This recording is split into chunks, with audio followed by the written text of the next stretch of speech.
So finally, I'm doing a flat clear coat. So this is Mr. Hobby Aqueous H20 flat clear. I just did the stand just now.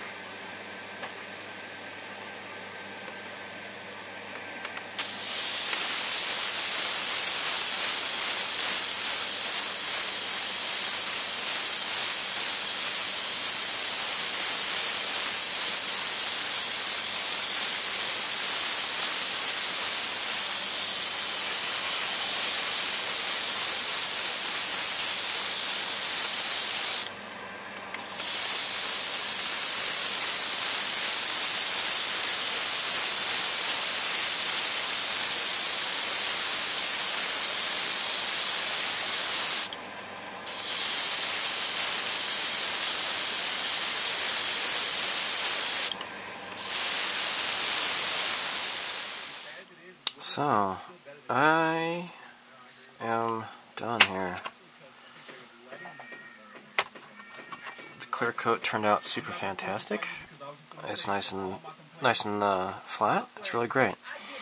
Now, what we got to do next is remove the masking on the canopy. This is what I've been kind of just dreading, actually. Seeing how it looks like underneath. Not too bad. It's a little bit of underspray.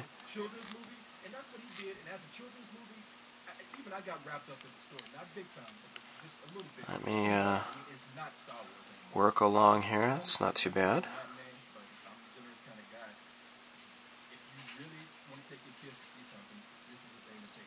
Okay.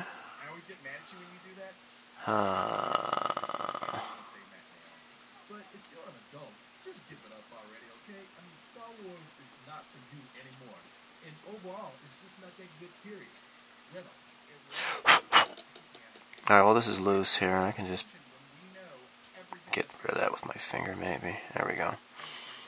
Okay, let's keep going here. Because unfortunately you can see it's kind of lifted up here, unfortunately. And so I was talking with Jared at Rebels Cloud 9, and he said to use like a toothpick or something or other to clean up masking under spray for canopies.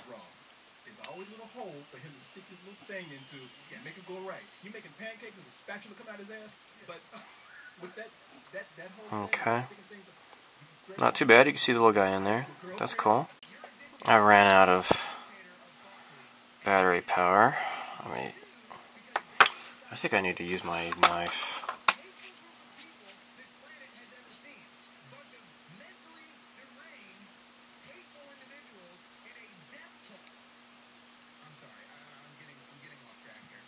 Okay.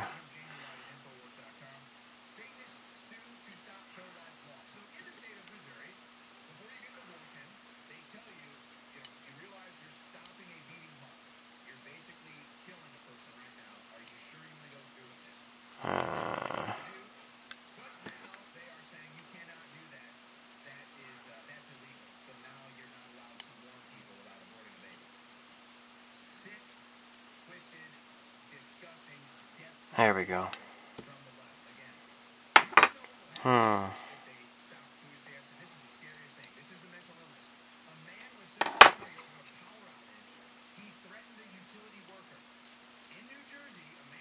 Okay.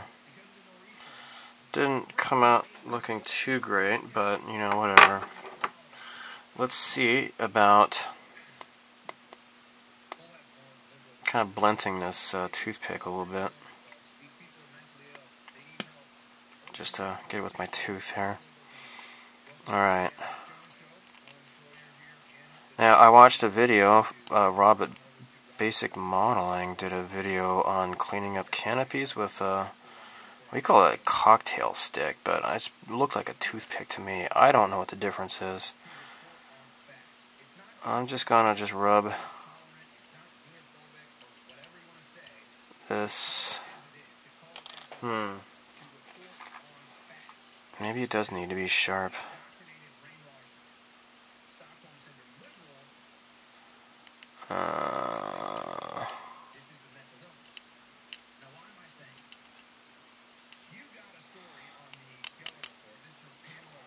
Okay. Maybe I could just try to cut this a little bit, just very, very lightly with my knife.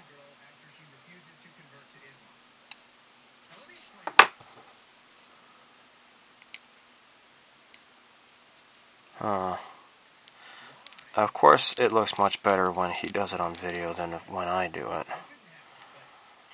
This is kind of... I don't know. I think I might try to get him on Skype and see if he can show me what I'm doing wrong. Because this isn't really doing anything.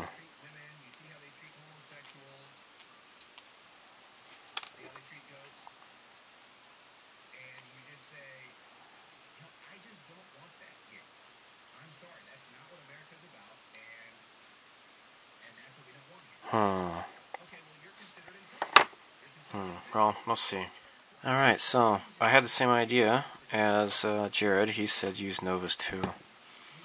I'm using a super pointy Tamiya swab. And I'm going around this, so it's kind of helping to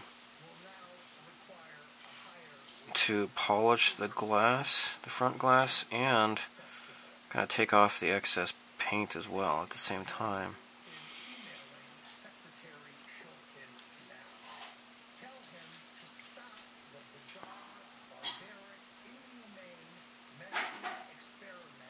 So it's powerful enough to get rid of the excess, and I mean it's not totally perfectly pretty, but I think it looks kind of nice. I see that there's some other places I'm going to have to just do a little bit of touch-up paint,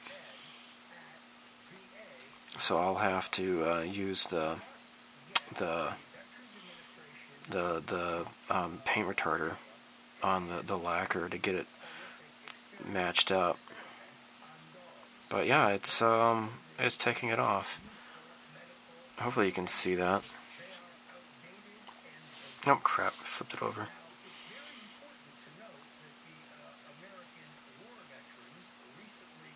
So very nice, I think.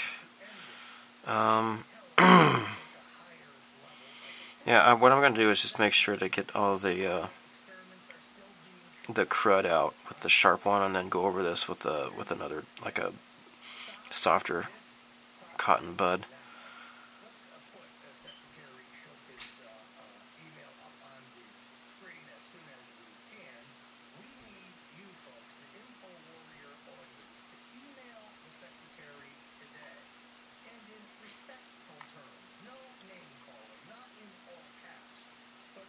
There. It's looking a bit better.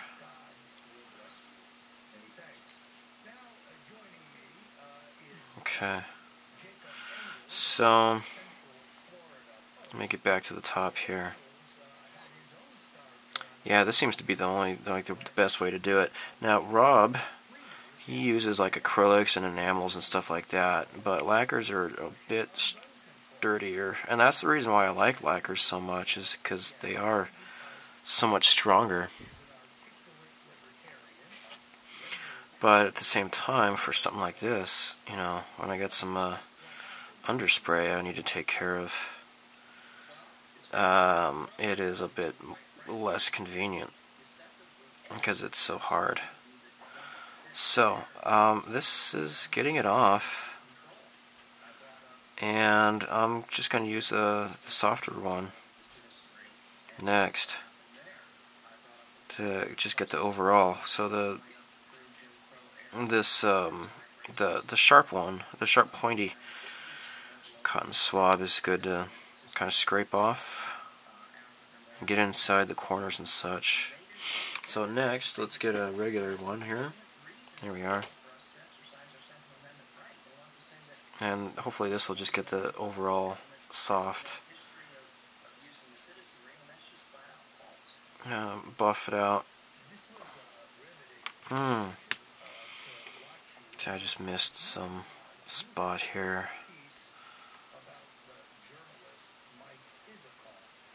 Okay. Alright.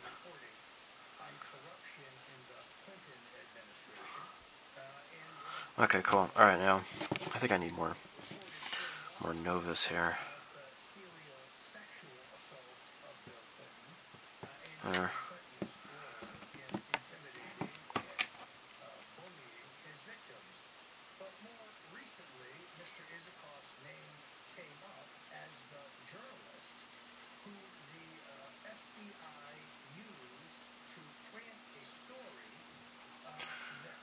Okay.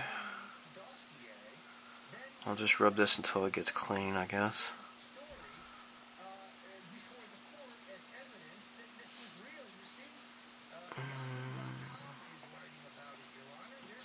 Okay.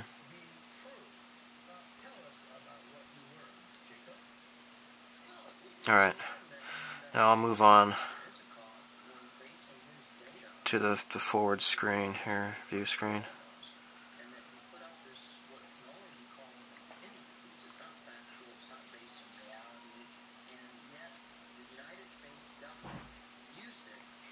And I'll use a soft cloth, I think, to finish it off too.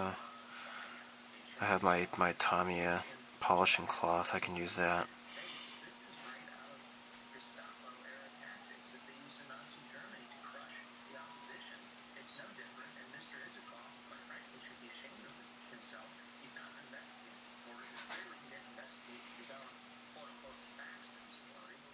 So I've cut off a little section of Tamiya polishing cloth, and I am using just water, and I'm wiping off all the excess, and I think this is looking pretty good. All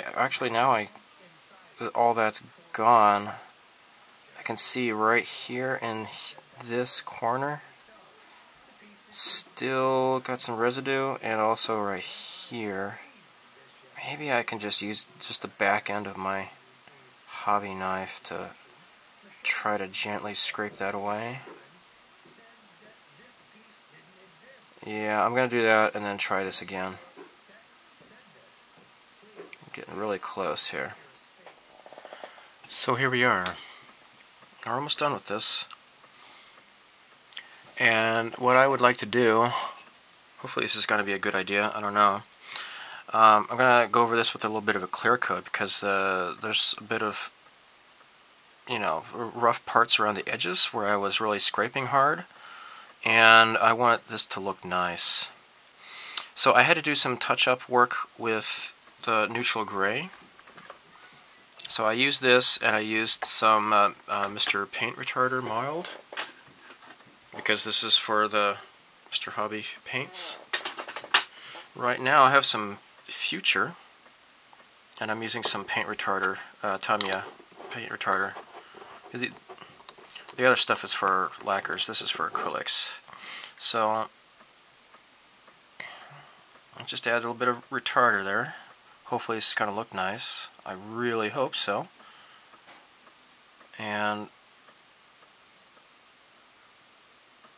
I'm just going to paint this on here.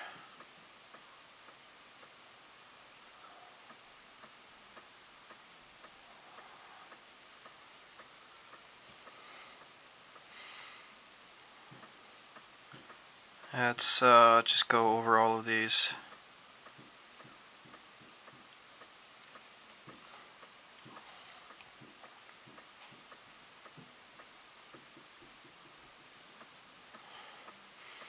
And once this dries, this should be done. Can't think of anything else to work on this. I think I should be done.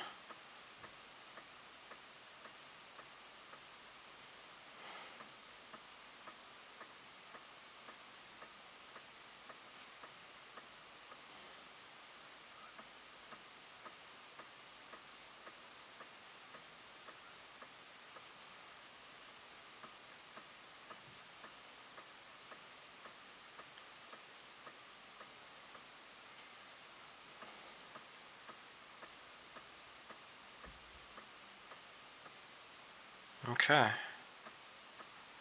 I'm just going to let this dry. Oh yeah, shoot, I should probably get these guys up here too, these stripes.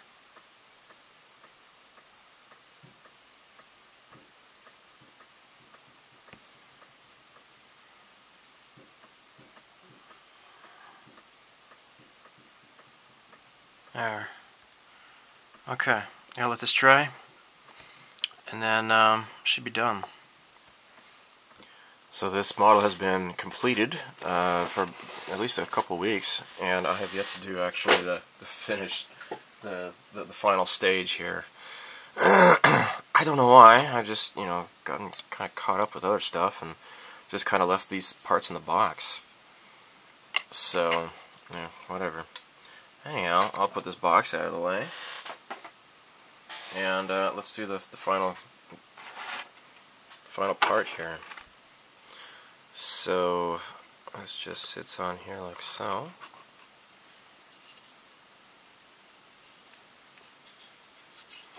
And let's attach these magnetic wings.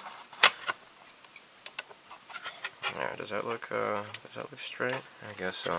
I think the magnetic thing is a good idea. What I could have done though, instead of drilling into it, is like this plastic plate. There's space enough to put another magnet just like inside there, instead of having to drill into that like I did. But just because the whole magnet thing was an afterthought. So maybe if I do this on the next fine molds, like I have a couple of TIE fighters I want to build, then I could just easily just do that during the construction. So you can position this like so if you want to. There you go. Or you can have it tilted upwards, I believe, like the instructions say. This was a fun build. It took me several years, and I was getting close to the end of 2017, and I'm like, you know what, I had only completed 2 models that entire year, and I kept starting up a whole bunch of new ones. So I was looking at the model kits that have, you know, been around for a long time, like this kit, as well as the Back to the Future DeLorean. I need to finish that. I'm gonna, you know, reach out to Kitbase for that. See if we can both get ours finished this year. And I saw this kit, and I just hadn't been in the mood for building any Star Wars kits for a while. And I'm like, you know, I should just get this done. So here we are. It is completed. I am happy. I kind of really like this. If I remember right, this was like a combination of like flat black and gunmetal. That was pretty cool. I'm gonna have to you know, do that from now on. So I started this like right after I finished that MPC, the MPC TIE Interceptor, which was really sorely lacking on details. Like for example, these 2 things on either side of the window here, the front window. These details are like not even there, and you know, a bunch of other details are missing as well. If I remember right, like these front cannons are not there either. If I remember right, I can't remember. Anyhow, so yeah, I was really motivated to build this right after I finished that, and then I just kind of lost interest and lost track. So the decals, this is really nice how they all went on. I think that was a good save on my part when I did these 2 decals down here. Good thing I had that that German cross that I was able to kind of butcher up and use it to salvage these decals. And if you can even notice which of these guns that the part fell off, it's this one here. So I was able to salvage that, and the result is, you know, barely noticeable. The difference. I think you know, for me at least, I'm kind of proud of how that turned out. The stand, I like the colors and such. I like the flat matte finish I gave this, and while the decal for the Star Wars is not entirely lined up, I thought that was kind of a little bit difficult to see exactly how it was supposed to go, but you know, it's good enough for me, I suppose. The canopy glass is mostly okay. It's not totally, you know, smooth, flat. It's a little bit bumpy, but, you know, whatever. I think my idea for, you know, using the stickers that they give you and putting it down on a masking, I think that kind of worked out for the better. Yeah, those stickers they give you, they're gonna give you problems every time. I've read a lot of people say that they don't bother using those things because it's just really bad news. So yeah, definitely put them down on something like this on masking and kind of make your own. Or you can go to Starship Modeler. Starshipmodeler.biz. See if they still have them there. I don't know. They might not still have them in stock. Check it out. I don't know. I'm too lazy to look it up myself, so you're on your own. So, I'm very, very tempted to pick up the Bandai Interceptor because I want to see if they have, like, you know, these neat little decals. Like here, you see, like, there's a yellow stripe right here, and another one on the other side here, right here.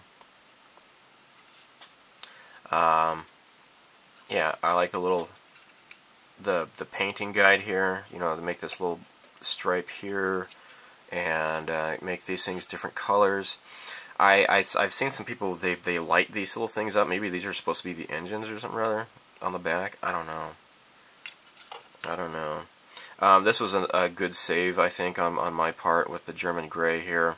Just used some paint retarder and kind of hand painted this, and it turned out better than what I had done with the masking.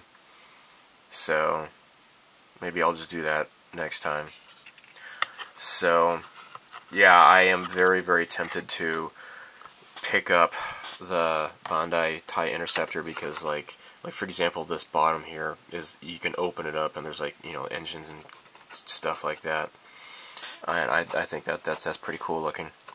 I'm also really tempted to start on the TIE Fighter by Fine Molds. There is at the Yamada Electronics store. Well, it's like actually the Yamada Books and Toys and whatever store instead in my town. They have the Bandai TIE Fighter, and I think they are not popping that. It seems like a lot of places have that out of. It's sold out wherever you go. So I think I might pick that up maybe this week. I don't know. They have it for a decent price.